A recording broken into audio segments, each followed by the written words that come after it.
El Señor esté con ustedes. Lectura del Santo Evangelio según San Mateo.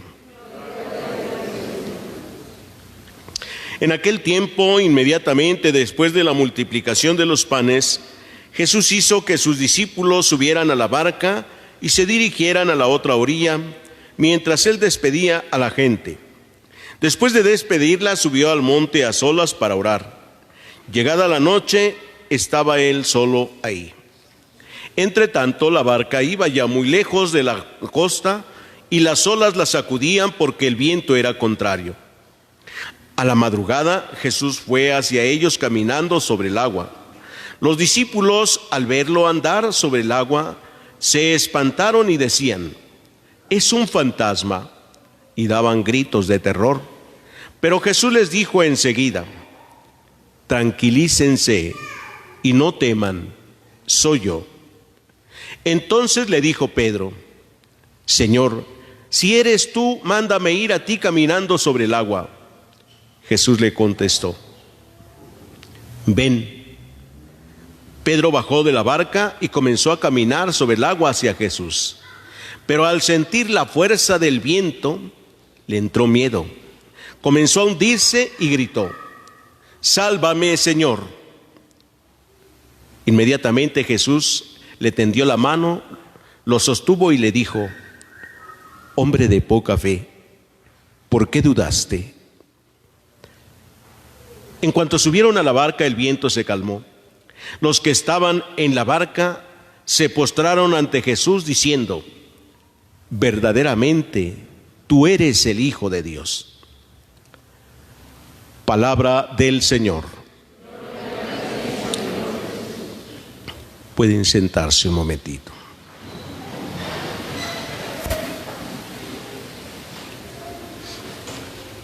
Queridos hermanos,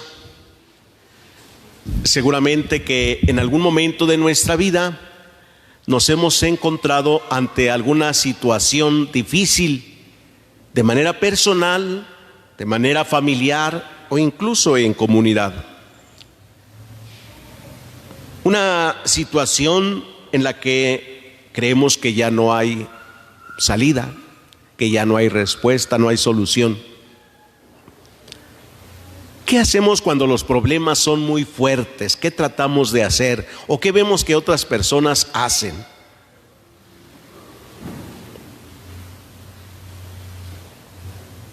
¿No ha tenido ninguna experiencia? Algunos se encierran, ¿verdad? Y literalmente buscan encerrarse en su cuarto y estar ahí todo el tiempo encerrados. ¿Qué está pasando? ¿Están entrando en depresión o ya están en ella? Porque no encuentran salida a los problemas que están viviendo. Buscan un refugio, buscan una salida, y a veces se encuentran encerrarse, pensando que allí encontrarán una solución, una respuesta. Otros más buscan otras salidas: el alcoholismo, la drogadicción. Buscan respuesta a las situaciones familiares que no pueden resolver. Y aún a veces cuando han actuado bien, ¿sí? Hay quien dice: es que ya no veo la salida. ¿Qué cosa hago mal? Yo no le hago daño a nadie. ¿Por qué me está yendo tan mal? ¿Por qué la situación que vivo está tan mal? A veces dicen: me ha ido muy mal todo este tiempo, se murió mi abuelito, mi papá, mi mamá, mi tío, mi tía. En fin, todas las muertes han sido motivo de decir que ha habido fracaso en su vida. Mi trabajo lo he perdido. Hoy tenemos tres figuras que nos indican cómo hacerle. Primero, Elías. Elías es un hombre que ha trabajado muchísimo por el pueblo. Ha tenido muchos amigos, pero un error le llevó a ser despreciado. Lo despreciaron en el pueblo. Los que eran sus amigos se volvieron contra él. Elías decidió salirse irse a meter a una cueva. Y ahí le pidió a Dios: ¿para qué sirvo?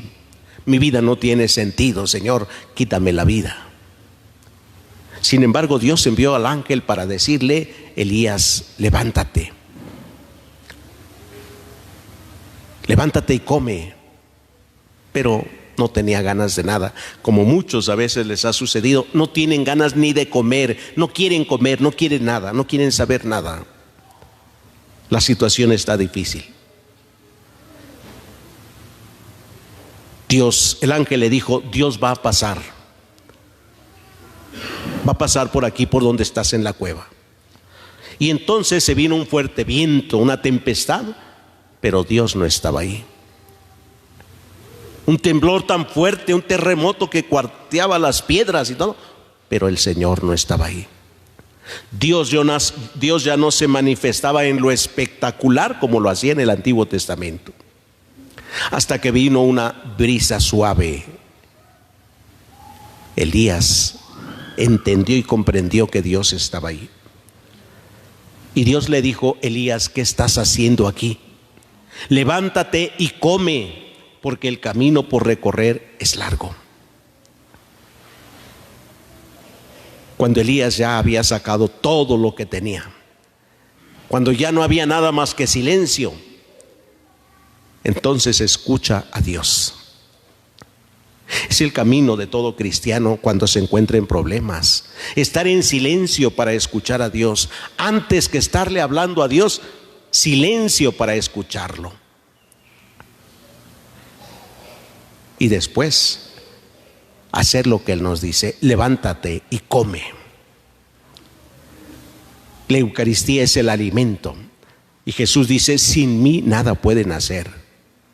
El que come mi cuerpo y bebe mi sangre tiene vida eterna. Levántate, come. De esa situación en la que te encuentras, levántate y come. San Pablo, en la segunda lectura que escuchamos, cansado también de ver al pueblo que no ha querido y que se ha rebelado contra Dios, no ha querido seguirlo, dice: estaría dispuesto hasta dejar a Cristo si esto fuera por el bien de mi pueblo. O sea, ¿qué me falta hacer? Por el bien. Ama tanto a su pueblo. Vemos a Jesús en el Evangelio. Ahí está Pedro. Quienes van en la barca y la tempestad arrecia. Jesús se aparece en la madrugada y ellos lo confunden con un fantasma y tienen miedo. Pedro le dice a Jesús: si eres tú, Jesús, mándame ir caminando sobre el agua. O sea, ven a caminar, mándame caminar sobre la tempestad. Mándame caminar sobre donde están las olas, si eres tú. Y Jesús le dice: ven. Pedro comienza a caminar, pero las olas no se calmaron. La tempestad siguió y tuvo miedo. Ante esta situación le grita a Jesús: Señor, sálvame. Jesús le da la mano, lo toma de la mano y le dice: hombre de poca fe, ¿por qué dudaste? Queridos hermanos, estos tres testimonios de estos tres hombres, Elías, Pablo y Pedro, nos manifiestan la realidad que vive el hombre día a día. Cualquiera que éste sea, un profesionista, un especialista en cualquier estudio del hombre, un santo, San Pablo, Elías, Pedro, San Pedro. Hoy podríamos decir una religiosa, un sacerdote, la experiencia que vive. Todos podemos encerrarnos como Elías. Todos podemos estar en situación de peligro como Pedro. Todos estaremos deseando, otros estarán deseando estar como San Pablo y decir: ¿qué tengo que hacer por mis hijos, por mi esposa, por mi esposo? ¿Qué tengo que hacer? ¿Por qué esta vida? ¿Qué me falta hacer?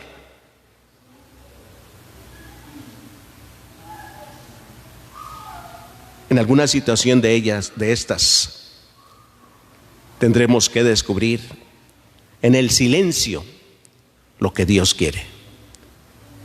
Tenemos que despojarnos de todo esto. Es muy triste la realidad que ya se vive en otros países.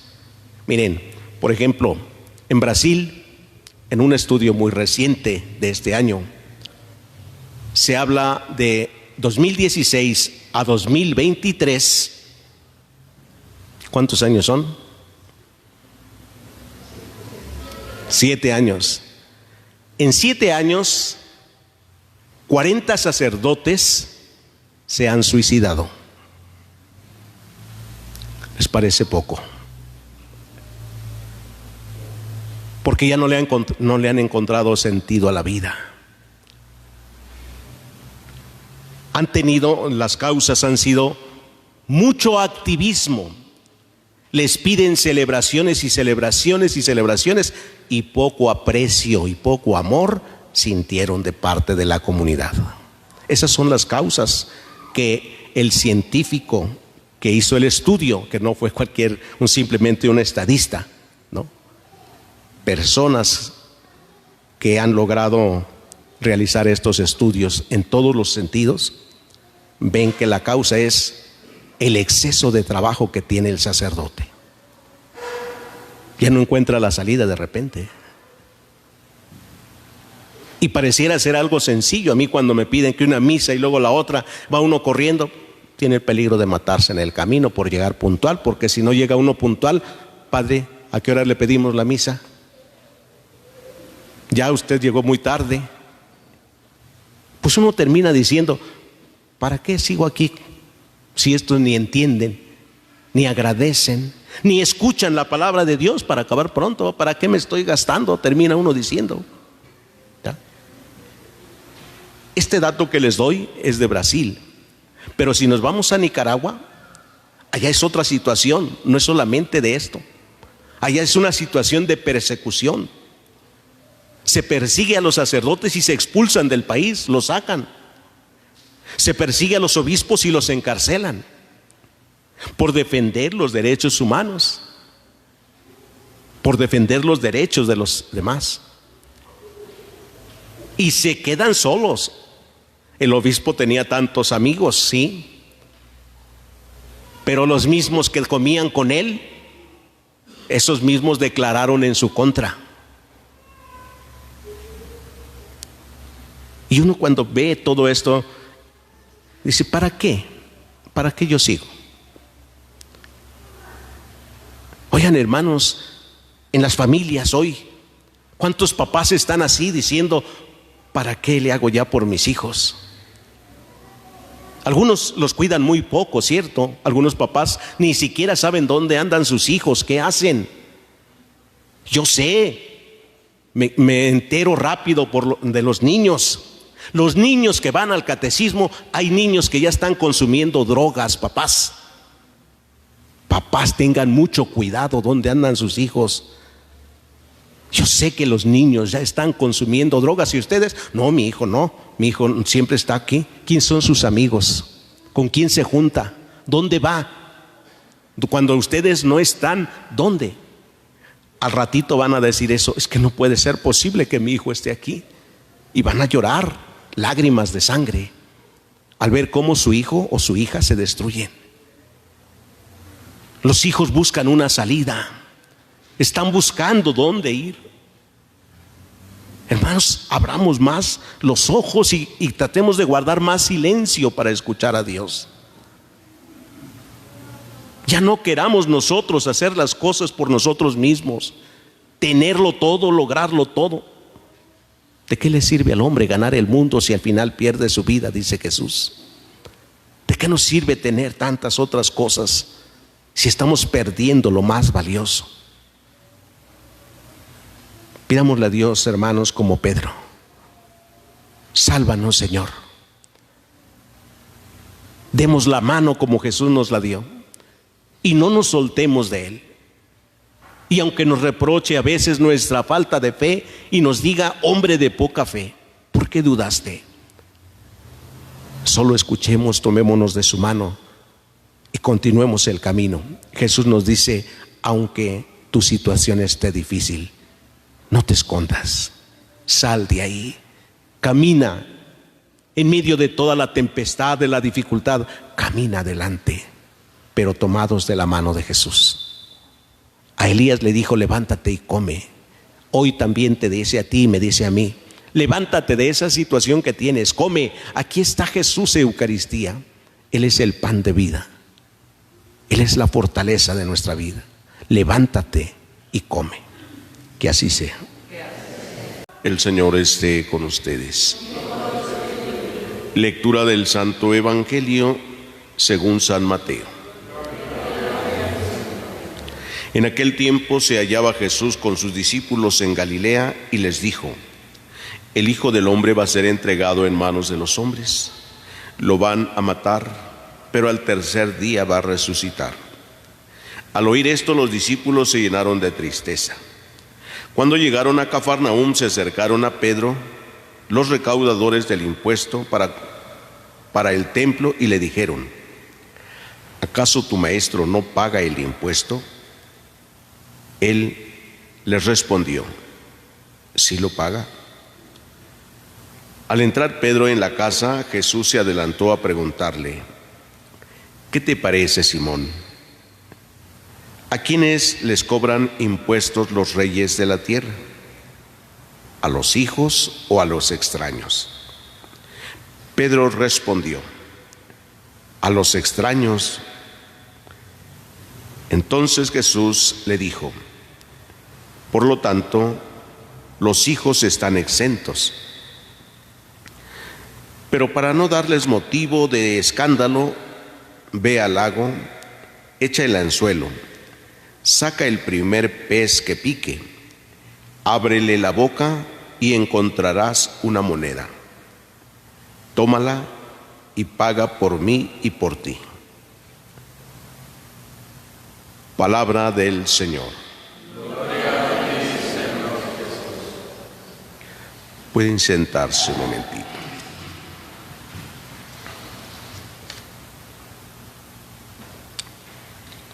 Queridos hermanos, ¿qué es lo que puede traer en el hombre la actitud de indiferencia?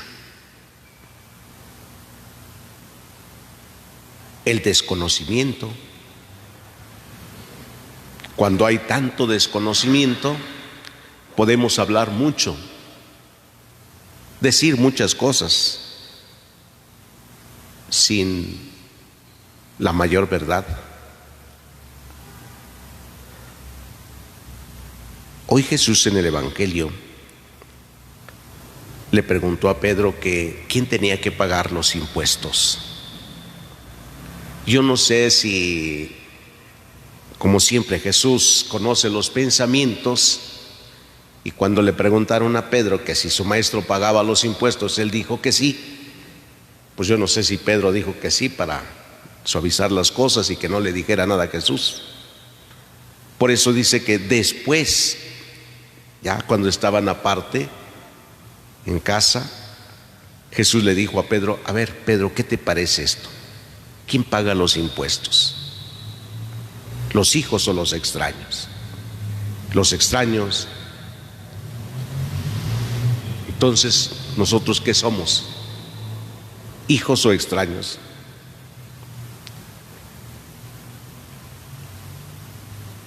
Jesús está manifestando el desconocimiento que tienen de Él.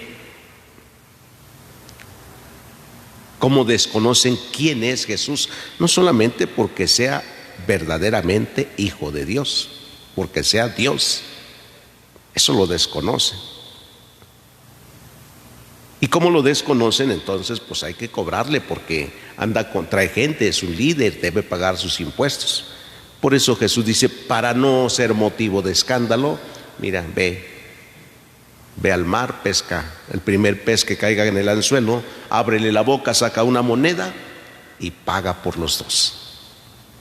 Pero para no ser motivo de escándalo. Hasta eso cuida Jesús. no ser motivo de escándalo, no porque tenga que hacerlo, sino evitar el escándalo también. Hoy, como en otros tiempos, el desconocimiento de Dios ha llevado a mucha gente a vivir de manera muy indiferente ante Dios. El indiferentismo ahora, tanto de los que creen, de los que son bautizados, de los que son hijos de Dios, incluso de los que viven la vida religiosa también, que aparentemente ve que pues se acercan a Dios, ¿verdad?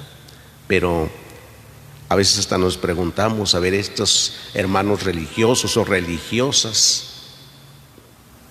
viven en una comunidad, pero viven solos, tienen soledad,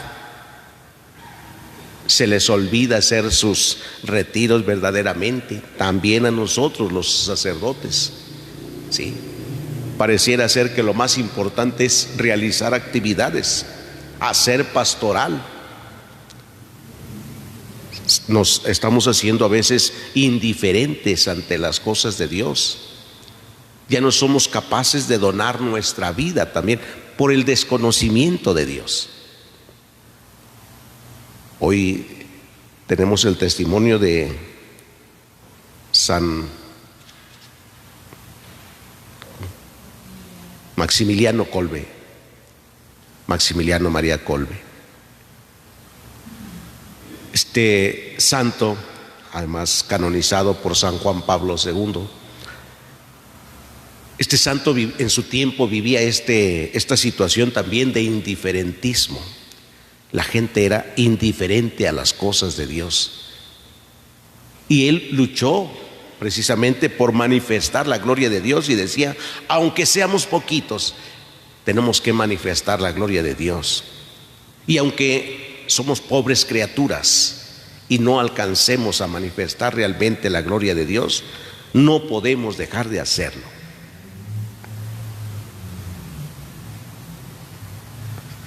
Dio testimonio con su propia vida. Mucho amor a la Inmaculada Virgen María. Viviendo en la familia franciscana,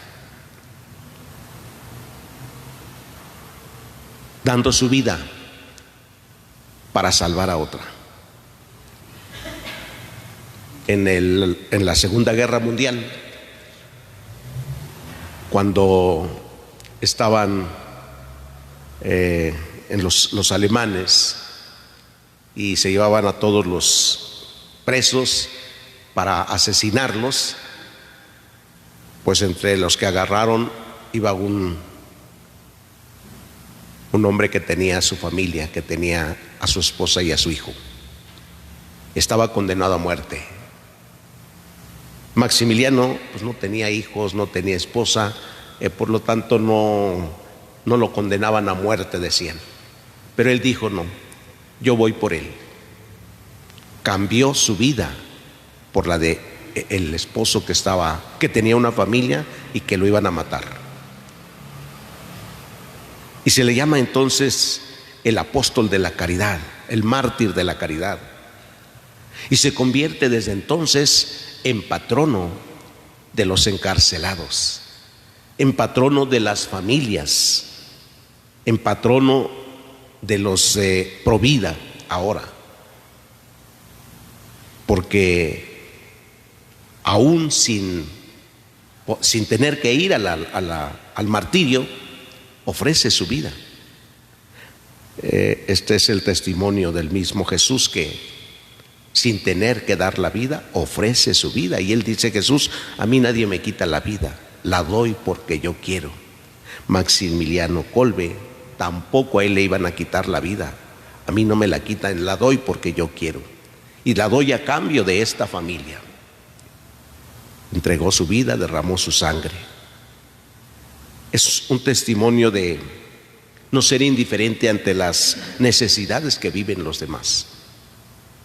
Jesús nos dirá que aún no hemos llegado a dar la vida por los demás. También nos dirá, nadie es capaz a veces de dar la vida por los demás, ¿O acaso alguien lo ha hecho? Alguien está desgastando su vida por los demás. Pensamos en la familia y a veces la misma familia ni nos importa si sufre o no, si come o no come. Los hijos ni nos importan a veces los papás. Y hasta que se mueren, entonces sí, ¿verdad? Ya importa, ya para qué. Y hasta le quieren llevar el mariachi, las coronas, tantas flores. Vamos a hacerle una tumba allí bonita, como dicen algunos de repente. Es que quiero hacerle, padre, una tumba. Es que por lo que no le hice en vida, dice, quiero hacerlo. Ya, ¿para qué le haces? Ya ni le hagas nada. Él lo esperó todo en vida. Ahorita lo que hagas no tiene ningún valor. De nada sirve que le pongas una tumba muy bonita ahí en el panteón. De nada. Te va a servir mejor que lleves una vida diferente y le ofrezcas a Dios tus sacrificios por ella. Que no andes en el mismo camino, que te conviertas a Dios, ores por Él o por ella. Eso sí vale. Construir un tesoro, buscar un tesoro para la vida eterna, eso sí vale. Lo demás, ante el mundo puede ser que alguien te reconozca eso, ante el mundo. Pero ante Dios, a tu padre o a tu madre que murió, menos, ya no le sirve, ni te lo va a reconocer Él. ¿Sí? Todo lo que deseó en vida, no se lo diste.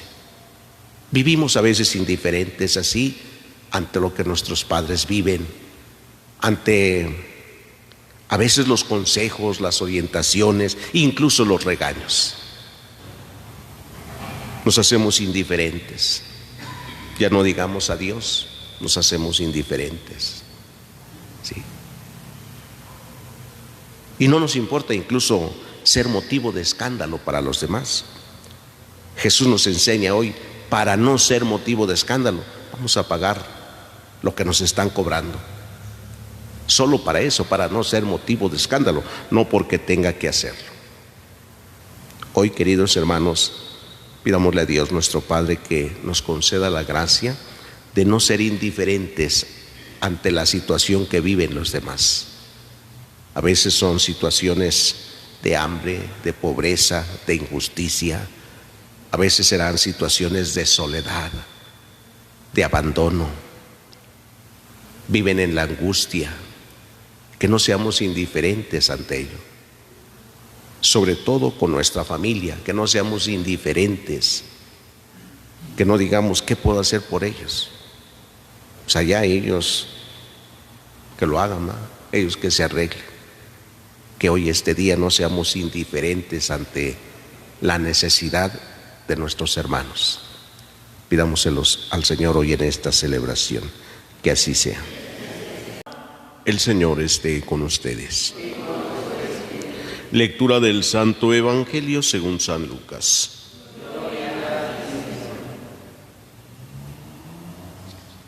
En aquellos días, María se encaminó presurosa a un pueblo de las montañas de Judea, y entrando en la casa de Zacarías, saludó a Isabel. En cuanto ésta oyó el saludo de María, la criatura saltó en su seno. Entonces Isabel quedó llena del Espíritu Santo, y levantando la voz exclamó: Bendita tú entre las mujeres y bendito el fruto de tu vientre. ¿Quién soy yo para que la madre de mi Señor venga a verme? Apenas llegó tu saludo a mis oídos, el niño saltó de gozo en mi seno. Dichosa tú que has creído, porque se cumplirá cuanto te fue anunciado de parte del Señor. Entonces dijo María: Mi alma glorifica al Señor, y mi espíritu se llena de júbilo en Dios mi Salvador, porque puso sus ojos en la humildad de su esclava. Desde ahora me llamarán dichosa todas las generaciones, porque ha hecho en mí grandes cosas el que todo lo puede. Santo es su nombre, y su misericordia llega de generación en generación a los que lo temen. Él hace sentir el poder de su brazo, dispersa a los de corazón altanero, destrona a los potentados y exalta a los humildes. A los hambrientos los colma de bienes, y a los ricos los despide sin nada. Acordándose de su misericordia, viene en ayuda de Israel su siervo, como lo había prometido a nuestros padres, a Abraham y a su descendencia para siempre. María permaneció con Isabel unos 3 meses, y luego regresó a su casa. Palabra del Señor. Pueden sentarse un momentito.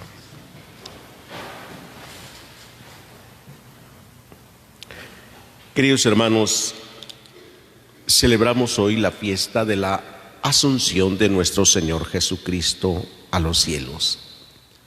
Y como dogma de fe, afirmamos nosotros que la Virgen María fue llevada al cielo en cuerpo y alma. ¿Por qué? ¿Cómo entenderlo esto?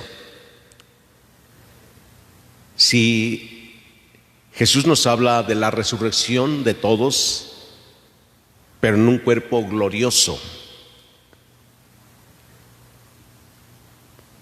reflexionamos, ¿el cuerpo de Jesús fue el mismo antes y después de la resurrección o no fue el mismo?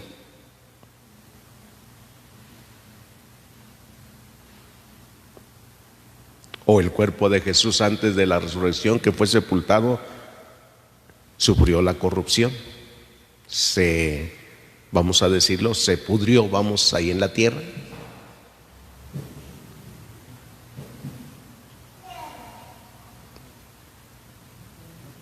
Entonces fue el mismo. ¿Por qué podemos decir que fue el mismo cuerpo?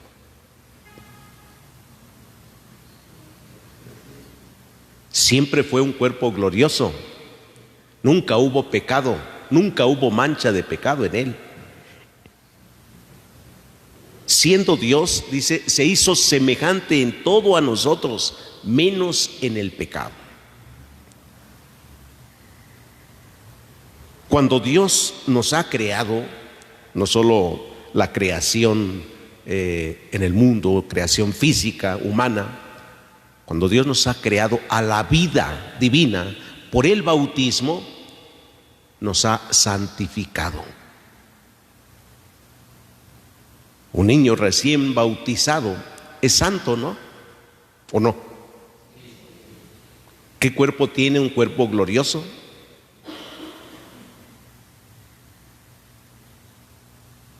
No tiene pecado.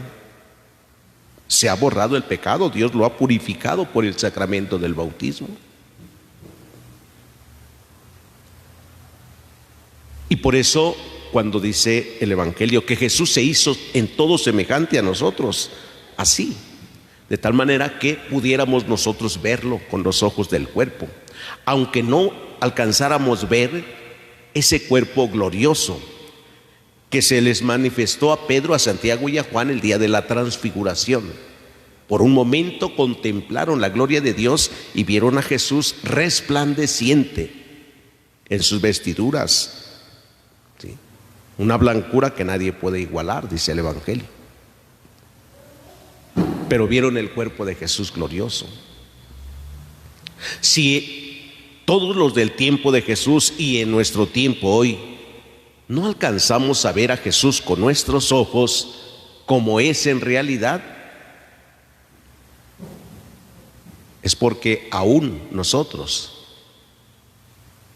no tenemos la incorruptibilidad. Nuestro cuerpo sigue siendo corrupto, corruptible. Aún no hemos sido purificados completamente porque así lo hemos decidido nosotros, no porque Dios así lo decida.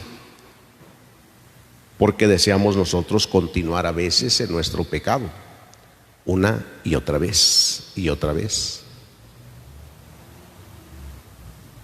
Ahora, contemplando la figura de la Santísima Virgen María en su Asunción, María tuvo pecado, cometió pecado María.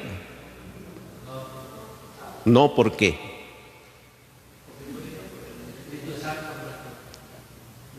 No es pecado del hijo que tuvo, ¿no? Eso, no. Pero en toda su vida, Dios la preservó de todo pecado. la preservó de todo pecado. Desde su nacimiento, por eso es inmaculada, llena de gracia. Cuando el ángel la saluda y le dice: alégrate María, llena de gracia. Así es que es la mujer santa. Y por eso podemos decir hoy que fue llevada en cuerpo y alma al cielo. Porque el de ella siempre fue un cuerpo también glorioso, no por sí misma, a lo que Jesús es por sí mismo, tiene este cuerpo glorioso. Pero María no por sí misma, sino por lo que Jesús hizo. Le preservó de todo pecado. Dios le preservó, ¿sí? Fíjense, sin quitarle su dimensión humana, la capacidad de decidir. María tuvo la capacidad de decidir, de tal manera que dijo: yo soy la esclava del Señor, que se haga en mí como Él dice. Y después, hoy escuchamos en el Evangelio, cuando fue a visitar a su prima Isabel, ¿sí?, nuevamente dice: yo soy la esclava del Señor. Dichosa me dirán todas las naciones, porque el poderoso ha hecho obras grandes por mí. Se alegra mi espíritu en Dios mi Salvador. Todas estas palabras que manifiestan la aceptación de la voluntad de Dios. Yo soy la esclava del Señor, que se cumpla en mí lo que Él ha dicho. El sí de María para siempre. No lo dio solamente ahí cuando le anunciaron, sino lo había dado para siempre. ¿Sí? Por eso cuando el ángel le dijo: vas a concebir y a dar a luz un hijo, ella dijo: ¿y cómo será eso? Yo no sé.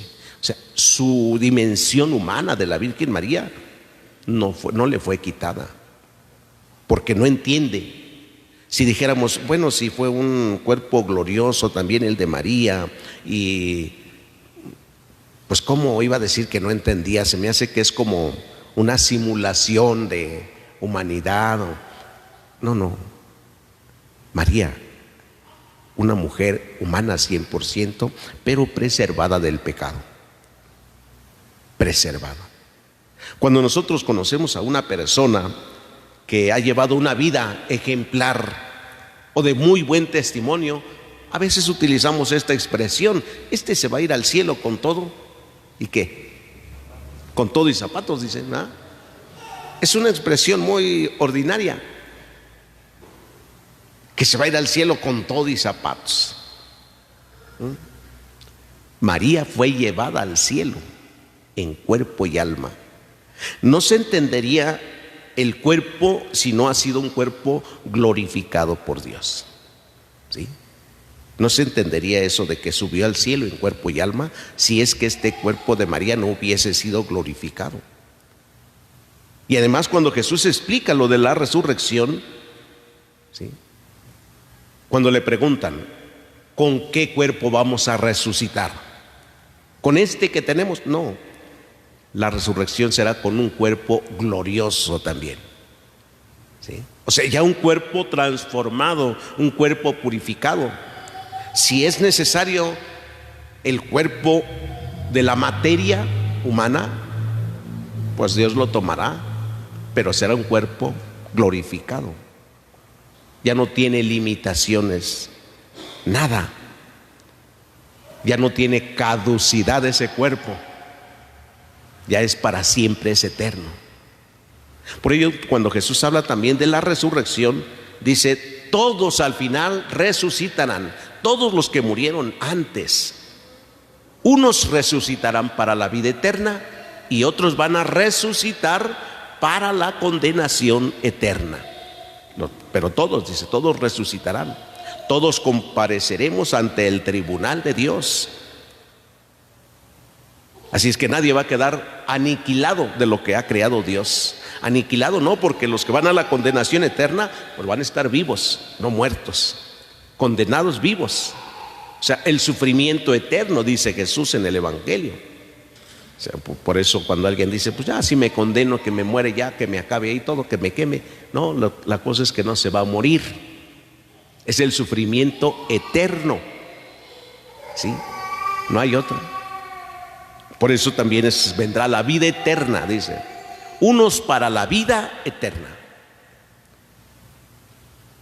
María es la primera que va adelante entonces, y que Jesús nos hace ver a través de ella que todos estamos llamados a participar de esa vida eterna. Jesús en su oración ha dicho: me voy al Padre y quiero que donde yo esté, también ustedes estén conmigo. No los voy a dejar solos. Les enviaré al Espíritu Santo, el Consolador. Él los irá guiando siempre hasta la verdad completa. O sea, nos irá guiando hacia Jesús, que es la verdad. El Espíritu Santo es quien nos revela siempre la verdad, siempre. Es el Espíritu Santo el que le reveló a María lo que iba a pasar. ¿Sí? Vas a dar a luz un hijo. ¿Y cómo será? Por obra del Espíritu Santo. Jesús nos dice: pidan el Espíritu Santo para que sepan por dónde caminar.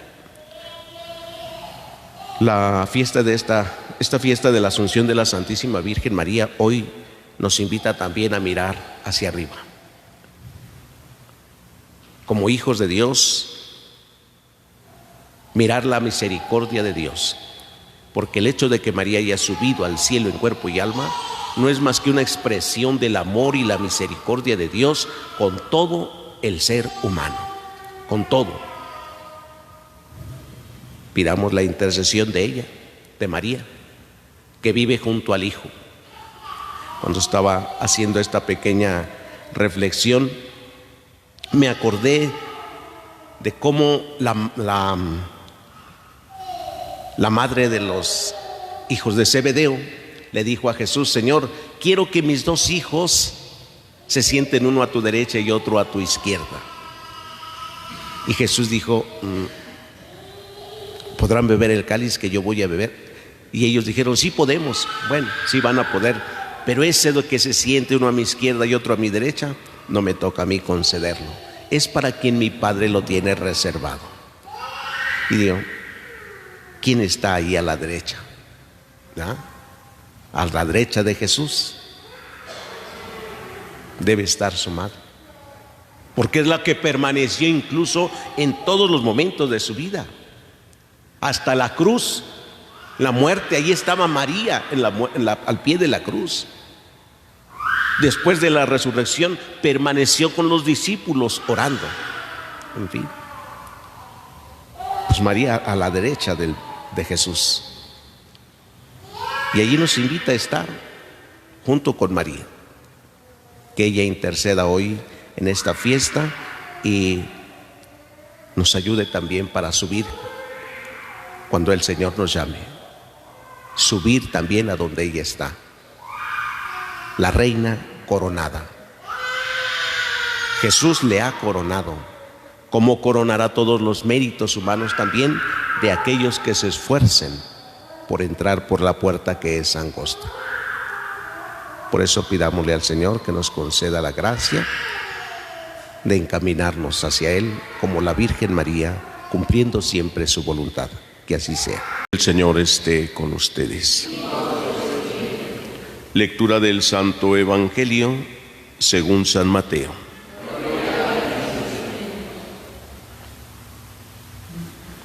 En aquel tiempo Jesús dijo a sus discípulos: si tu hermano comete un pecado, ve y amonéstalo a solas. Si te escucha, habrás salvado a tu hermano. Si no te hace caso, hazte acompañar de una o dos personas, para que todo lo que se diga conste por boca de 2 o 3 testigos. Pero si ni así te hace caso, díselo a la comunidad. Y si ni a la comunidad le hace caso, apártate de él como de un pagano o un publicano. Yo les aseguro que todo lo que aten en la tierra quedará atado en el cielo, y todo lo que desaten en la tierra quedará desatado en el cielo. Yo les aseguro también que si dos de ustedes se ponen de acuerdo para pedir algo, sea lo que fuere, mi Padre Celestial se los concederá. Pues donde dos o tres se reúnen en mi nombre, ahí estoy yo en medio de ellos.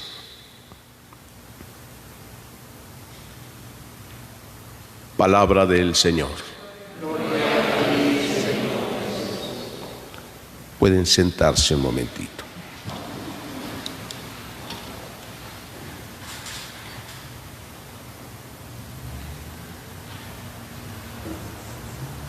Cuando nosotros queremos que alguien nos crea lo que le estamos diciendo o compartiendo, utilizamos esas palabras: te aseguro, ¿no? Te aseguro que esto que te estoy diciendo es verdad. O cuando deseamos tener alguna información correcta, también pedimos eso: asegúramelo, asegúrame que voy a lograr esto, asegúrame que con esto voy a tener esto otro, asegúrame. Queremos una certeza siempre. Jesús lo hace diciendo: les aseguro también. Y comienza Jesús hoy a enseñarnos la corrección fraterna. Si tú ves que tu hermano comete un pecado, ve y amonéstalo a solas. Lo que tú hables con él debe quedar ahí. No puede ser comentado con nadie, solo tú y aquel con quien platicas. La corrección fraterna, eso va, a no andar de chismosos y decir: pues yo ya le dije a aquel que está haciendo esto mal, y ¿qué le importa al otro escuchar lo que tú dijiste? Tú no debes ir a contarle a nadie lo que fuiste a hablar con tu hermano. Pero dice Jesús, lo primero que hay que hacer es eso. Si ves que tu hermano comete un error, un pecado, ve y amonéstalo a solas. No que le andes diciendo a todo mundo, ¿sí?, ¿qué es lo que pasó? Es que mi hermano esto, es que mi hermano lo otro. Y se lo cuentas a todo menos al hermano. Y haces que todos se pongan en contra del hermano. Por el chisme, efectivamente. El chisme destruye, mata. Mata la buena fama que pueda tener una persona, aun cuando esa fama no concuerde con el comportamiento de su vida, pero mata. Y Jesús dice: es un asesino todo aquel que insulte a su hermano. Es un asesino, mata. Por ello, la corrección fraterna que nos enseña Jesús es: ve a solas, amonéstalo a solas.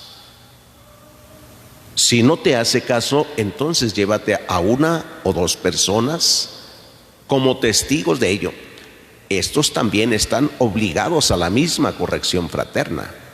No me voy a llevar a los dos que son los más chismosos, ¿verdad? Y en lugar de que ayuden, pues van a regarlo todo. Tengo que buscar qué personas me llevo cuando quiero corregir a algún hermano, ¿sí? Me voy a llevar a los más chismosos y ya me enteré. No, hombre, si acompañé, no, hombre, si yo vi, yo dije, no, la corrección fraterna no va ahí. La corrección fraterna es que si me voy a llevar a dos testigos de que yo estoy amonestando al hermano, yo no los llevo para que estos digan y hablen, sino para que sean testigos, ¿sí?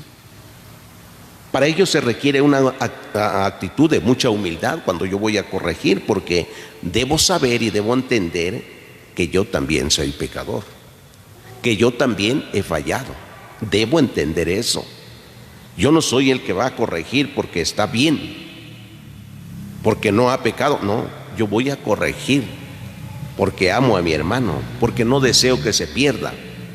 Por eso dice Jesús, si logras que tu hermano se convierta de ese pecado, habrás salvado su alma.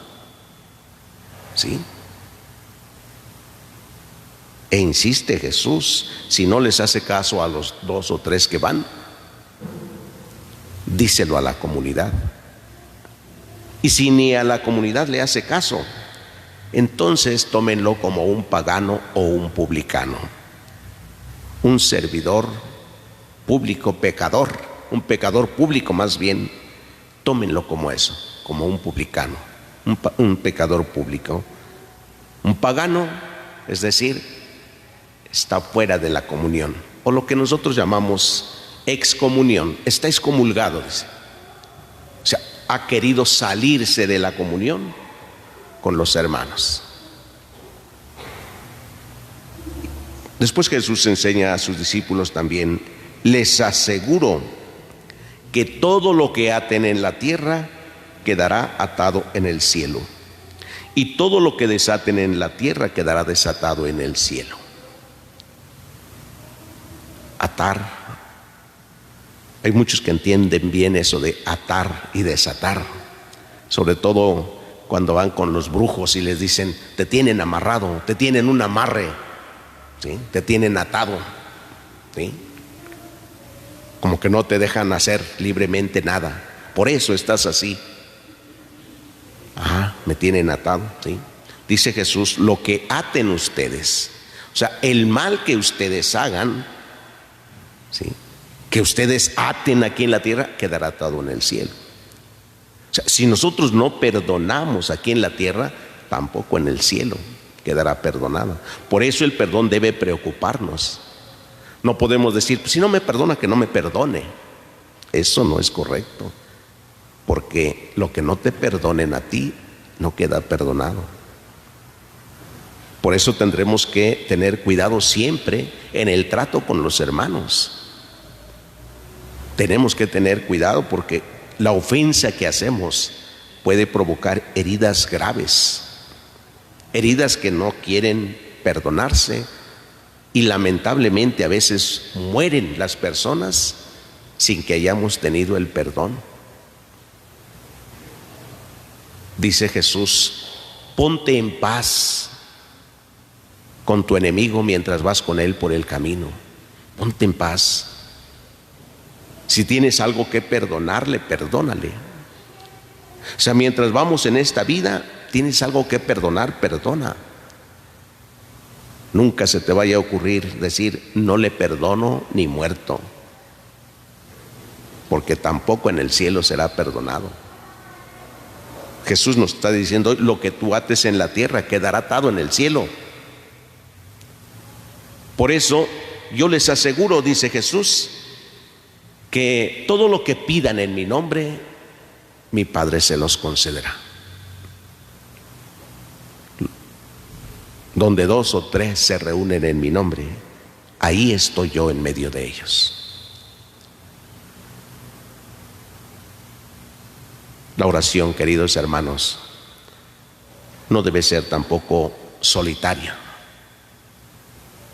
sino también acompañados para pedir algo a Dios. Si nos ponemos de acuerdo y lo pedimos en el nombre de Jesús, dice: les aseguro que se les concederá. Pero a veces no nos ponemos tan de acuerdo, ni 2 o 3, menos todo un grupo, toda una comunidad. Yo entre relajo les decía: hoy uno dice: ay, bendito sea Dios, qué bueno que hoy no llovió, y es mi fiesta de mi pueblo. Ay, qué bueno, ojalá y que no llueva, porque vamos a quemar los cohetes, y mañana es el cumpleaños del otro, y ay, ojalá que no llueva porque voy a tener una convivencia, y pasado mañana es el otro. Y bueno, pues ¿cuándo nos va a llover? Todos los días pide uno que no llueva, o 2 o 3. Ya no más falta que se pongan de acuerdo 2 o 3 y digan: Señor, que hoy no llueva, y todos los días lo hagan. Y luego los que sí podemos ponernos de acuerdo para pedir a Dios que nos conceda lo que necesitamos, no nos reunimos No nos unimos para pedir, no nos ponemos de acuerdo. ¿Sí? Cada quien pide lo suyo. Jesús dice, les aseguro que si 2 o 3 se ponen de acuerdo para pedir algo, mi Padre se los concederá. Porque además donde 2 o 3 se reúnen en mi nombre, allí estoy. Entonces, pueden reunirse en casa y pedir a Dios algo. No necesitan ir a la iglesia para pedir algo a Dios o para que esté la presencia de Dios ahí. Y no discutimos si es la presencia sacramental, que es otra cosa. La presencia sacramental está en la Eucaristía, esa no va a estar en ningún otro lado. Pero la presencia de Dios sí, pues estará en todas partes, pero hoy dice, donde 2 o 3 se reúnen en mi nombre, ahí estoy yo en medio de ellos. Pidamos a Dios que nos conceda el gusto por la oración y que sea en casa, sea donde sea, que no dejemos de orar. Que nos conceda la gracia de la humildad y la sencillez para reconocer que somos pecadores. Y nos unamos para pedirle a Dios que tenga misericordia de nosotros. Nos unamos para pedir, quizás por alguna necesidad que tengamos. Hoy Jesús dice, cualquier cosa que pidan en mi nombre, pero pónganse de acuerdo. Cuesta mucho trabajo a veces ponernos de acuerdo, les decía, porque mientras a lo mejor 2 o 3 estamos pidiendo por esa necesidad, otros están al revés. ¿Sí? Otros están pidiendo, ojalá siga así enfermo para que entienda, ojalá sí siga enfermo y no se componga, y ahí están otros pidiendo también. ¿No? Por eso nunca dejemos de hacerlo, y la oración es constante, es permanente, no basta con un día. No porque Dios no nos escuche, no nos oiga, sino porque solo así podremos superar cualquier conflicto, cualquier situación en nuestra vida personal, familiar o comunitaria. Pidámoselo todos hoy en esta celebración, que así sea. El Señor esté con ustedes. Lectura del Santo Evangelio según San Mateo. En aquel tiempo Pedro se acercó a Jesús y le preguntó, si mi hermano me ofende, ¿cuántas veces tengo que perdonarlo? ¿Hasta 7 veces? Jesús le contestó, no solo hasta 7, sino hasta 70 veces 7. Entonces Jesús les dijo, el reino de los cielos es semejante a un rey que quiso ajustar cuentas con sus servidores. El primero que le presentaron le debía muchos millones. Como no tenía con qué pagar, el Señor mandó que lo vendieran a él, a su mujer, a sus hijos y todas sus posesiones para saldar la deuda. El servidor, arrojándose a sus pies, le suplicaba diciendo, ten paciencia conmigo y te lo pagaré todo. El rey tuvo lástima de aquel servidor, lo soltó y hasta le perdonó la deuda. Pero apenas había salido aquel servidor, se encontró con uno de sus compañeros que le debía poco dinero. Entonces lo agarró por el cuello y casi lo estrangulaba mientras le decía, págame lo que me debes. El compañero se le arrodilló y le rogaba, ten paciencia conmigo y te lo pagaré todo. Pero el otro no quiso escucharlo, sino que fue y lo metió en la cárcel hasta que le pagara la deuda. Al ver lo ocurrido, sus compañeros se llenaron de indignación. Fueron a contarle al rey lo sucedido. Entonces el Señor lo llamó y le dijo, siervo malvado, te perdoné toda aquella deuda porque me lo suplicaste. ¿No debías tú también haber tenido compasión de tu compañero como yo tuve compasión de ti? Y el Señor, encolerizado, lo entregó a los verdugos para que no lo soltaran hasta que pagara lo que debía.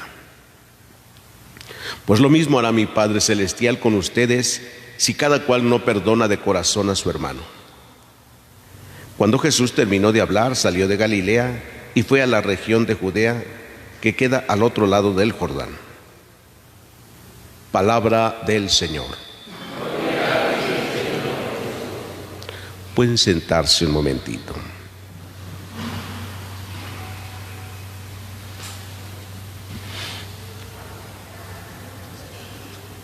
Queridos hermanos, venimos escuchando estos pasajes del Evangelio de San Mateo. El día de ayer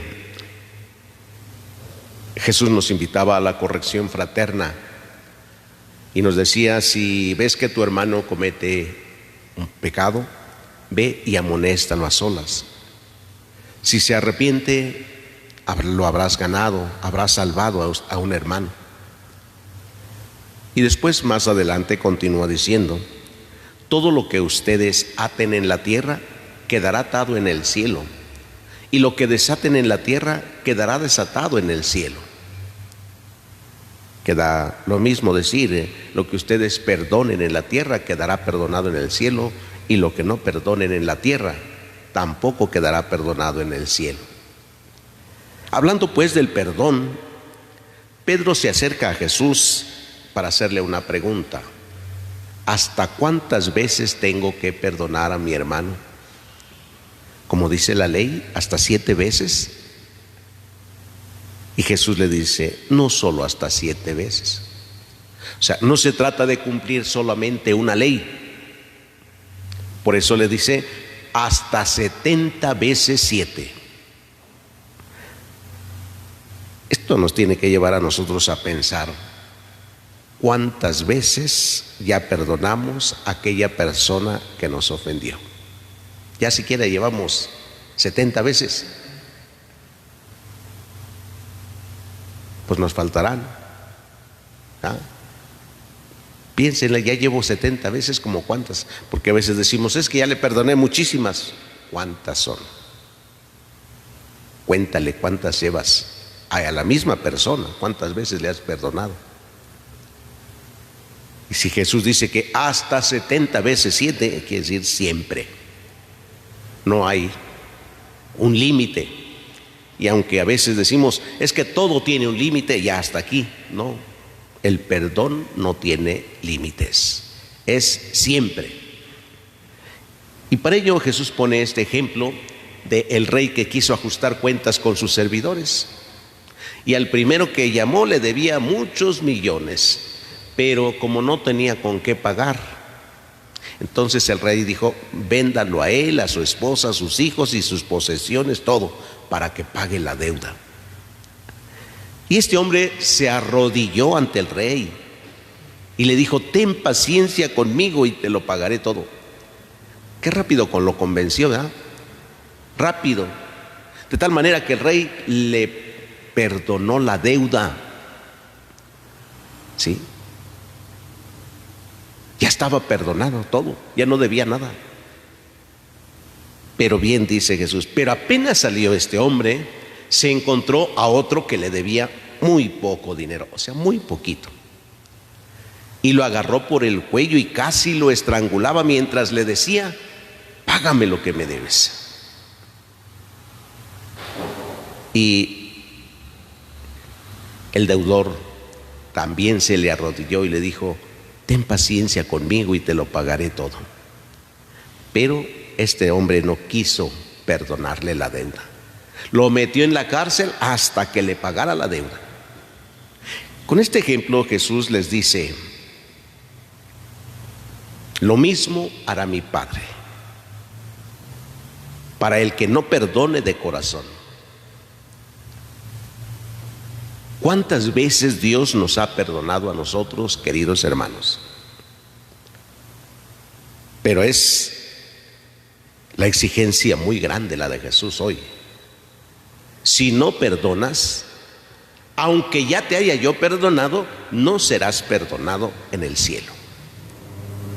Y por eso dice que le dijo: métanlo a la cárcel a este hasta que pague el último centavo. O sea, toda la deuda que ya le había sido perdonada se le cobra por no haber perdonado él. Así es que si lo vemos en nuestra vida, es si nosotros no perdonamos, aunque ya Dios nos haya dicho: sí, te perdono todo, ¿sí? Pero si tú no perdonas, no eres merecedor del perdón, ¿sí? No somos merecedores del perdón si no perdonamos y de corazón. Bien, completo el perdón. El perdón está dado. Pero si llega el momento en que tengamos que presentarnos ante Dios y nosotros no hemos querido perdonar, tenemos deudas, tampoco seremos perdonados. Y entonces, como dice Jesús, seremos echados al fuego, al lugar de castigo, por no haber perdonado. Por ello nos enseña Jesús también, diciéndonos: perdonen y serán perdonados. Y en la oración del Padre Nuestro nos enseñó a decir: perdona nuestras ofensas como también nosotros perdonamos a los que nos ofenden. Y aunque quisieran cambiarle y decirle: enséñanos a perdonar, no, eso no compromete, eso de enséñanos, pues a ver si aprendo. No, Jesús dice: tienen que decir así como nosotros perdonamos, porque eso nos compromete a esforzarnos más cada día para perdonar, a tener una mejor actitud para perdonar. Pues entonces Jesús dice: lo mismo hará mi Padre si cada uno de ustedes no perdona de corazón. Pidámosle a Dios hoy, queridos hermanos, que nos conceda la gracia de perdonar siempre a todo aquel que nos haya ofendido. Jesús nos ha mostrado el camino y nos ha enseñado que incluso hasta las más grandes injusticias que se nos cometan deben ser perdonadas, porque Él ya nos ha perdonado, porque Él ha pagado la deuda. Pero si no perdonamos, pues nos cobrará entonces al final de nuestra vida, ¿sí? Y nosotros podemos decir: pero ya nos habías perdonado.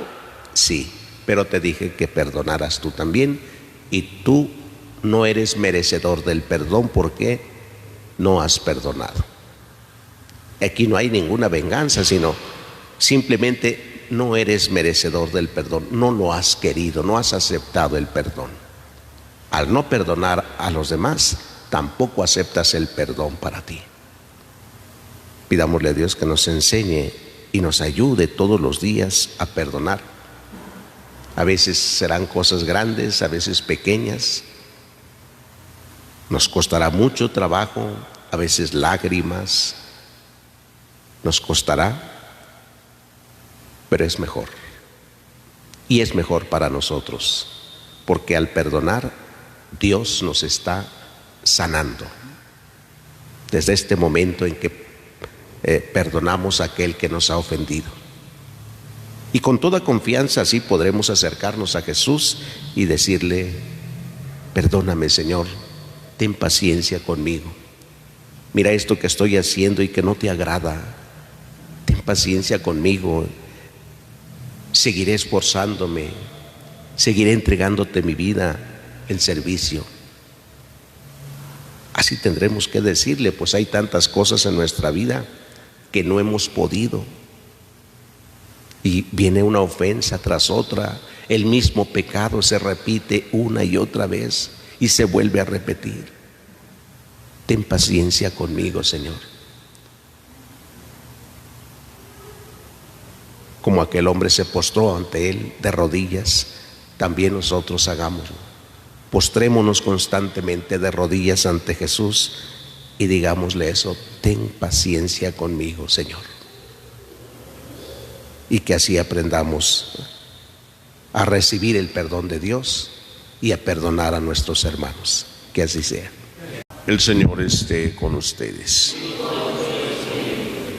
Lectura del Santo Evangelio según San Mateo.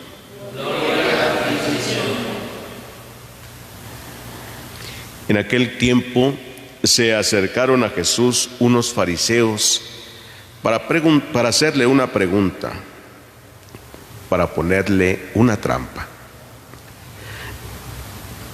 ¿Le está permitido al hombre divorciarse de su esposa por cualquier motivo? Jesús les respondió: ¿no han leído que el Creador desde un principio los hizo hombre y mujer? Y dijo: por eso el hombre dejará a su padre y a su madre para unirse a su mujer, y serán los dos una sola carne. De modo que ya no son dos, sino una sola carne.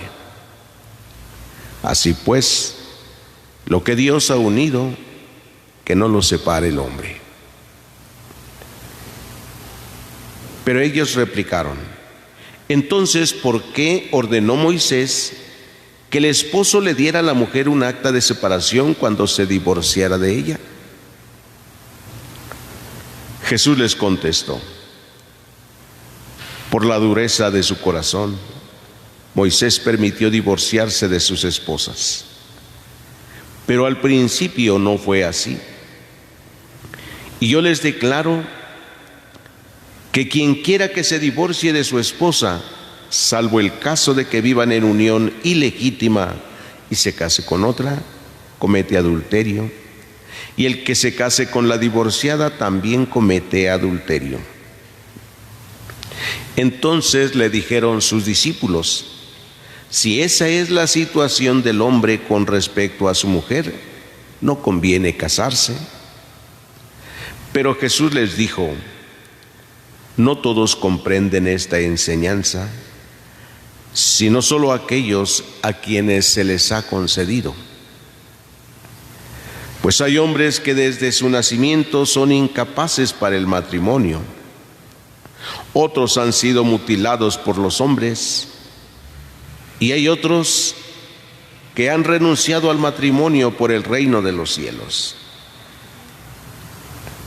Que lo comprenda aquel que pueda comprenderlo. Palabra del Señor.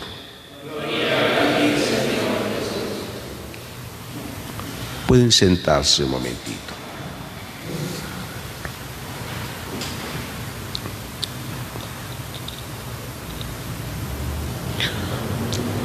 Después de la enseñanza de Jesús sobre el perdón como la expresión más grande del amor,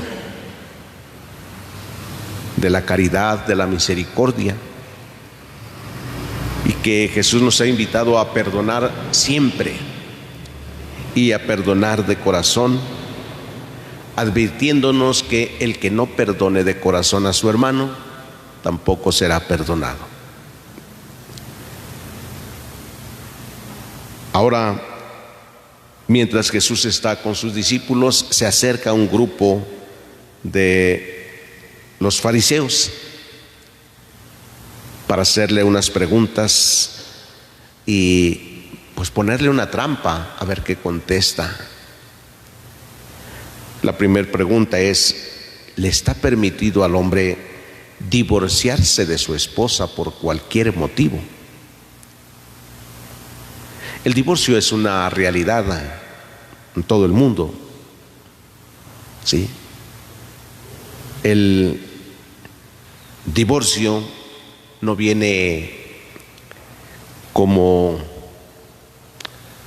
una situación en la que el amor se acaba, sino más bien el divorcio viene a ser la manifestación pública de un fracaso.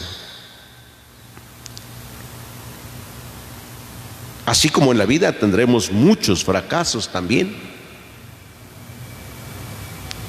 No solamente el matrimonio es el único fracaso. En nuestra vida hay muchos fracasos y los fracasos siempre se manifiestan. Por ejemplo, alguien que fracasa en un negocio, ¿cómo se manifiesta su fracaso del negocio?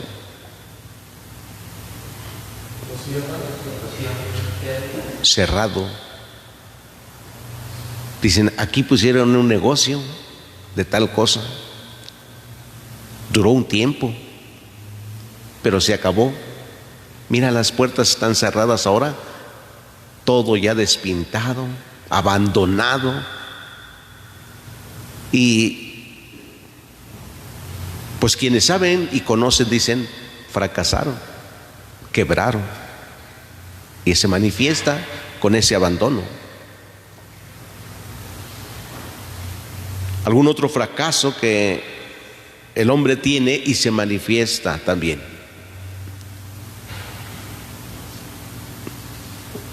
Cuando emprende alguna obra y también no la termina, la deja a medias.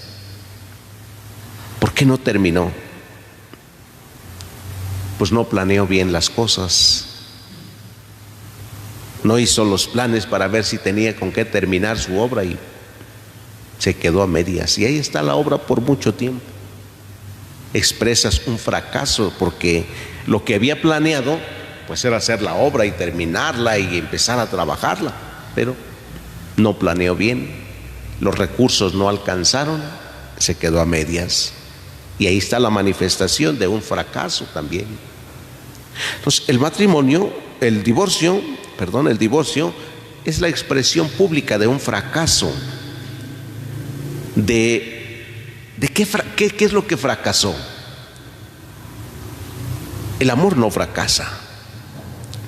Lo que fracasa es la intención y el deseo que se tuvo desde el principio.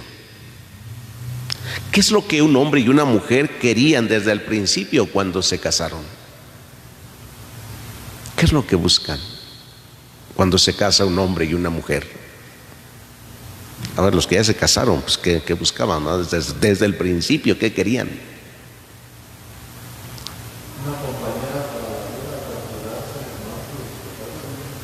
Una compañera para toda la vida, querían los señores. Una compañera para toda la vida y amarse y respetarse, ¿sí? Con ese amor, con ese respeto, con ese acompañamiento, ¿qué querían lograr más todavía? Ser felices. Tener una familia. La familia era una expresión también de la felicidad, podría ser, pero querían ser felices. ¿Acaso no cuando se casan dicen ser felices? Prometo amarte y respetarte hasta el último día de mi vida. Ser felices, ¿sí? Cuando viene el incumplimiento de esta felicidad, viene el fracaso de esta intención, de este deseo de ser feliz. Cuando dicen se separaron, no es que se haya acabado el amor, fracasó su intención y su deseo que tenían de ser felices. Fracasaron en ello. ¿Y por qué fracasaron? Algunos por la respuesta que da Jesús, porque unos ni siquiera servían para el matrimonio, dice. Hay quienes no están llamados para el matrimonio. Hay otros que han sido mutilados, tampoco sirven para el matrimonio, no son para el matrimonio. Hay otros que por el reino de Dios renuncian al matrimonio, ¿sí? O sea, tampoco son para el matrimonio.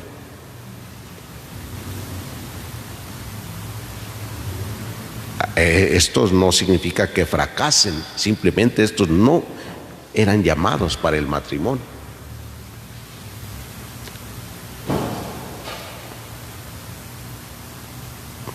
Entonces vienen y preguntan a Jesús otra vez: entonces, ¿por qué Moisés sí permitió a los hombres dar un acta de divorcio a su mujer cuando se separaran? Y Jesús les contestó, más allá de una respuesta mediática, les dice: por la dureza del corazón. Pero al principio no fue así. El deseo de Dios para el matrimonio no fue que se separaran por cualquier motivo, cualquiera que puedan ponerle. Dice, al principio no fue así.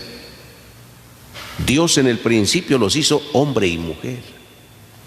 Y dijo, por eso el hombre dejará a su padre y a su madre, la mujer dejará a su padre y a su madre, se unirán y los dos serán una sola carne.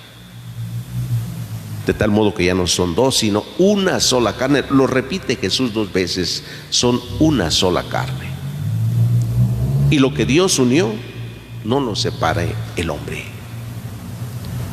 Ha declarado esto Jesús ahora en el Evangelio: lo que Dios unió, que no lo separe el hombre.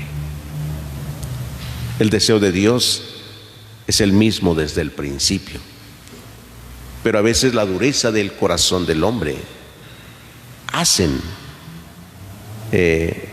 por algún momento fracasar el plan de Dios en algún aspecto de la vida que el hombre elige. hacen fracasar el plan de Dios. Sin embargo, Jesús repite que desde el principio no fue así. Y por la dureza del corazón del hombre, a veces hacemos nosotros también muchas cosas que fracasan en la vida. El hombre se vuelve muy egoísta en su vida, pide y exige a Dios, y al final fracasa su vida cristiana, católica. Sí, por ejemplo, podemos ver que allá hay muchas personas que se afanan en estar pidiendo solo misa, ¿sí? Pero no hay crecimiento en su vida. Solo con que se les celebren sus misas de aniversario de difunto, de sacramentos, de 15 años, de comunión, cualquier otra celebración de misa que piden, pero no hay crecimiento en su vida, ¿sí? Cuando bien sabemos que ese no es el deseo de Dios, hacer misas particulares, como dicen, individuales, egoístas. ¿Por qué entonces lo hacen? ¿Por qué los padres lo hacemos? Por la dureza del corazón, como dice Jesús. Por la dureza del corazón de ustedes, pero al principio no fue así. La Eucaristía siempre ha sido comunitaria, siempre. Nunca una misa es particular, nunca una misa es para unos cuantos. ¿Sí? ¿Pero por qué se hace? Por la dureza del corazón. Jesús solamente instituyó la Eucaristía para la comunidad y en la comunidad. Así como el matrimonio, dice, desde el principio Dios los hizo hombre y mujer. Así es que no vengan ahora que el divorcio es un derecho, dice. No, el divorcio no es un derecho. Es una, como les decía hace rato, es una manifestación del fracaso de lo que Dios tenía pensado para el hombre y la mujer. Dios los había llamado por ahí para la salvación. No hubo lucha, no hubo esfuerzo, no hubo sacrificio, no hubo renuncia. No renunció a sí mismo para ser discípulo de Jesús, para ser discípula de Jesús. Pidámosle hoy, queridos hermanos, por todos aquellos que han tenido este fracaso en su vida, en el matrimonio, para que Dios tenga siempre misericordia de ellos y vivan siempre esforzándose por hacer la voluntad de Dios, aun cuando se han separado. Porque hay muchos argumentos diciendo, bueno, pero ¿cómo puede vivir uno dando mal ejemplo, mal testimonio a los hijos? Es cierto, ya el matrimonio ya ha fracasado desde que está en la familia. Cuando no hay renuncia, cuando no hay un verdadero amor, ya está fracasado y es un antitestimonio. Pero si se separan y se divorcian para luego volverse a casar con otro o con otra, pues, ¿dónde queda el fracaso? ¿Dónde querer levantarse de ese fracaso? No se puede. Sí, vemos muchos matrimonios que se han separado, se han divorciado, pero no pasa mucho tiempo y que pues ya se juntaron con otro o con otra, nomás porque no pueden casarse por la iglesia, sino hasta buscaban el matrimonio por la iglesia otra vez. Y hay quienes sí lo han buscado, es que queremos casarnos por la iglesia. Oye, si no pudiste con la primera o con el primero, ¿para qué quieres otra vez? No, pues es que yo con la primera, pues no nos entendimos, tampoco con él te vas a entender. Es que sí nos estamos entendiendo, también con el primero, con la primera también así se entendían al principio. No, tienes que pensarlo bien en tu vida. Si quieres vivir conforme a la voluntad de Dios, primero busca. Primero sana todo la herida que quedó de tu primer fracaso. Sana eso. Ya Dios verá después cómo arregla las cosas. Yo le decía a una pareja un día, mira, si tu primer matrimonio fue un fracaso porque realmente no hubo una verdadera intención, pues hay varias formas de de verlo. Primero, pues mira, hay un tribunal, tú puedes hacer la demanda de posible nulidad matrimonial. Hay un tribunal para hacerlo. Y la otra es pues encomendarle a Dios tu vida y la del que fue tu esposo, que dices pues, que no se hubieran casado por tal cosa. Y Dios arreglará, Dios lo arregla. ¿Cómo lo arreglaría? Le dije, mira, si eres tú el que andaba mal, pues Dios te llamará ya. Si es tu esposa la que andaba mal, pues Dios la llamará también. Y me acuerdo que en una ocasión, pues así fue la situación. Pronto se murió el esposo. Le digo, pues ahora ya no tienes impedimento. Si realmente no hubo matrimonio y además, pues ahora ya Dios te liberó en ese sentido hasta la muerte, y tú dices que pues que realmente quieres recibir la gracia del matrimonio ahora porque quieres estar cerca de Dios, pues ahora ya no te impide nada. Después de tiempo, ya había pasado cuando se murió el Señor, ya llevarían juntos, la otra pareja ya llevarían juntos como unos 10 años. Y le digo, pues ahora ya no hay impedimento. Y dice, híjole, la verdad es que no, como que no nos estamos llevando bien. Hace 10 años no decías lo mismo, le dije. Hace 10 años no decías que no se llevaban bien, decías que con este sí. Y entonces, ya ves que no, tienes que pensarlo. Quizás tú no seas llamada para el matrimonio, a otra misión. Dios ha de querer para ti otra misión. Hay que descubrir, hay que pedirle a Dios, ¿para qué me llamas? ¿No? ¿Para qué jugar? ¿Para qué pensar que con este sí o con esta sí voy a salir adelante? Dice Jesús al final del Evangelio de hoy, que comprenda aquel que pueda comprender esto. El sacramento del matrimonio es un misterio de amor, así como es el amor de Cristo por su iglesia, que la ama tanto que da su vida por ella. Y en el matrimonio, el esposo ha de amar a su esposa tanto hasta dar la vida. La esposa ha de amar a su esposo tanto hasta dar la vida, o sea, desgastarse por él, por ella. Pidámosle a Dios por todos los matrimonios hoy en este día. No nos alegremos de los fracasos de tantos hermanos nuestros que sufren por el divorcio, por la pérdida, sino que aprendamos a ser compasivos, misericordiosos como Jesús. Seamos misericordiosos con ellos. No solo nos estemos lamentando porque estos lo hicieron mal, estos se equivocaron, estos fracasaron. No. Pidámosle a Dios que les conceda abundantemente su gracia para que puedan caminar también en la fe y en la esperanza. Que así sea. El Señor esté con ustedes. Lectura del Santo Evangelio según San Mateo.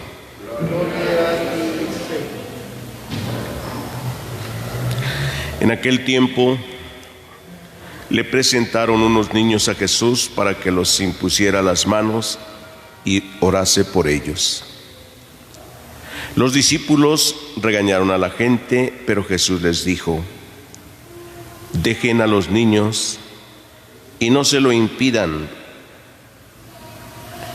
No les impidan que se acerquen a mí, porque de los que son como ellos es el reino de los cielos. Después les impuso las manos y continuó su camino. Palabra del Señor. Gloria a ti, Señor. Pueden sentarse un momentito.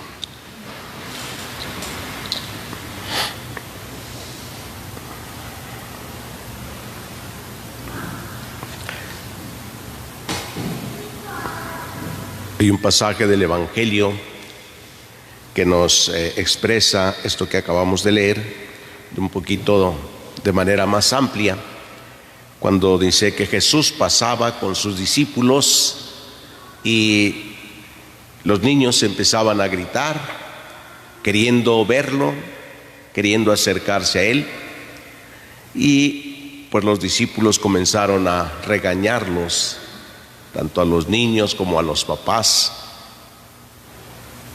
Y Jesús les dice: déjenlos a los niños que vengan a mí.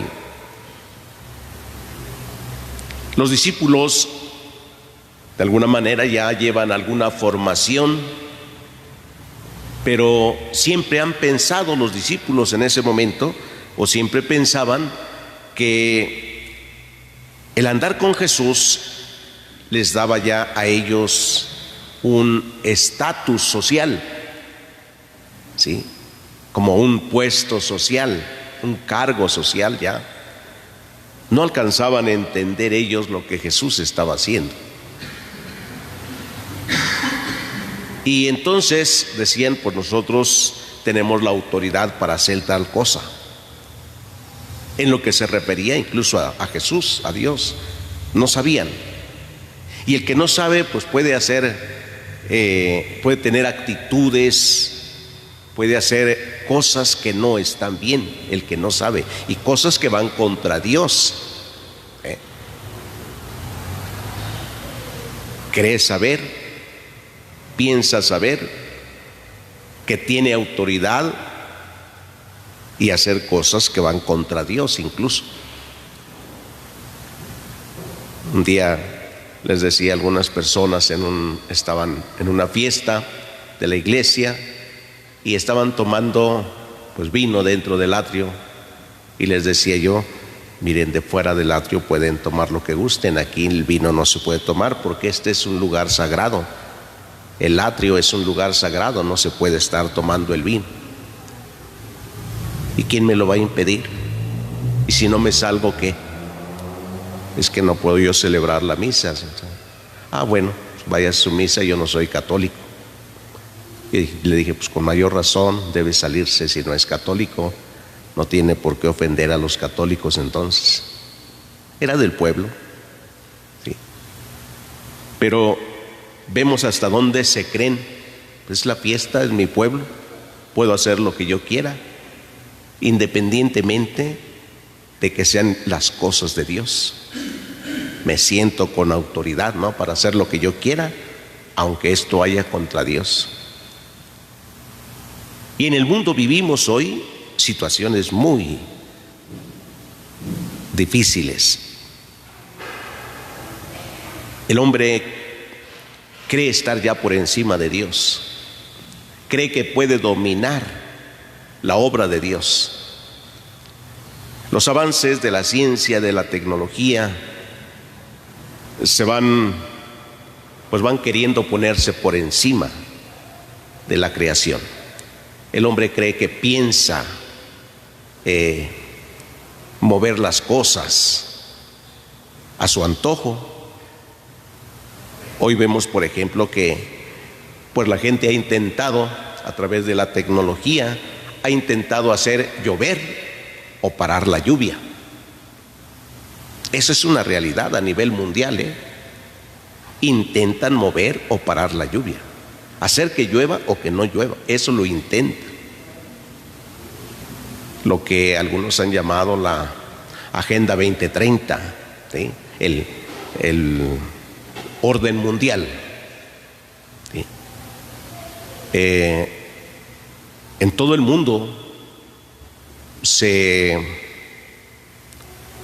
a través de la tecnología, las naves, los aviones, todo lo demás, bombardean el medio ambiente, hacen que haya nuevas plagas,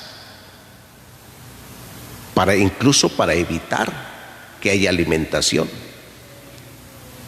De repente uno se encuentra con plagas nuevas en el campo. ¿Y de dónde vinieron? ¿De dónde llegan?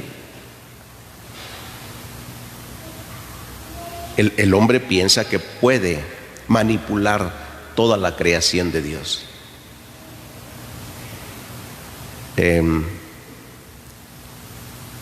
Hay quienes dicen que llegará el día en que, y no tan lejos, el día en que ya no podremos hacer lo que nosotros queramos, ni comer lo que queramos, ni ir a donde queramos. donde todo nos tendrán racionado en el mundo, no solo en el país, porque así como vamos, pues en todo el mundo va. ¿Sí? Vamos a tener que comer el alimento que nos ofrezcan solamente.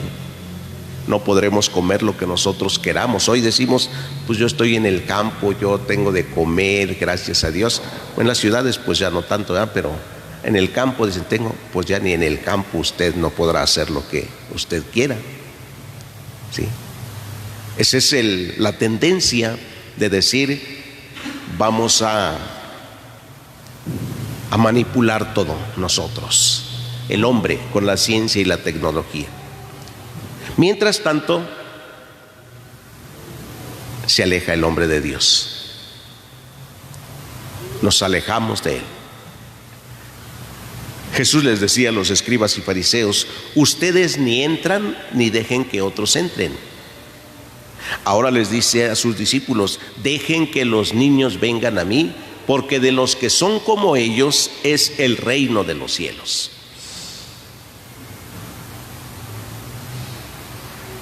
¿Cómo son los niños? Dice. Jesús pone este ejemplo porque la jerarquía en ese momento es de los poderosos arriba y los débiles abajo. Bueno, todavía sigue mucho en nuestra sociedad esa jerarquía. ¿Sí? En todo hay una jerarquía. En la misma creación, en las criaturas hay una jerarquía. Hay criaturas que duran mucho tiempo de vida y hay criaturas que duran muy poquito tiempo. Una flor hoy florece y mañana ya está seca, no dura.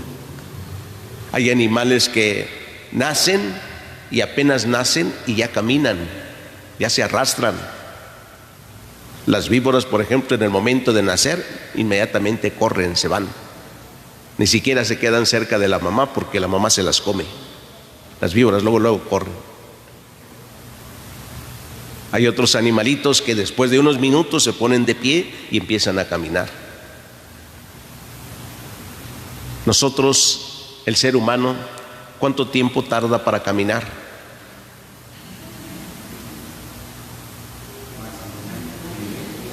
Un año para caminar, año y medio a veces o menos puede ser, pero un año es lo general. ¿Cuánto tiempo tarda el hombre para ser ya, diríamos, responsable de la vida? Ya no está dependiendo de papá y de mamá. ¿Cuántos años tarda?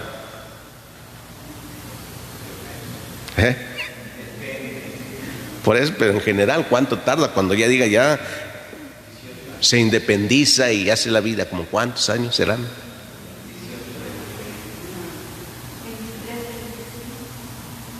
23, 25.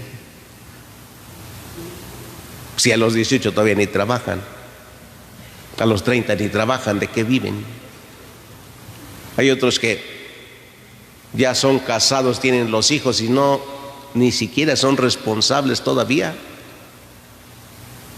Y muchos, en nuestro tiempo, muchos viven la responsabilidad, la independencia, el servicio, la ayuda, 30 años en adelante, hoy. ¿Cuánto tiempo? Miren, cuánto tiempo tardan los procesos y son distintos en cada criatura. En el hombre tardan mucho más los procesos en desarrollarse.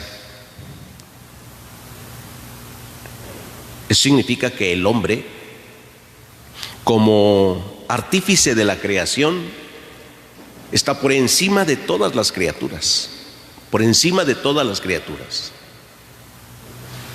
Sí. Cierto que no es el que dura más de entre las criaturas. Tarda más en sus procesos, pero no es el que dura más. Hay, por ejemplo, árboles que duran más que el hombre, animales que duran más que el hombre. Sí.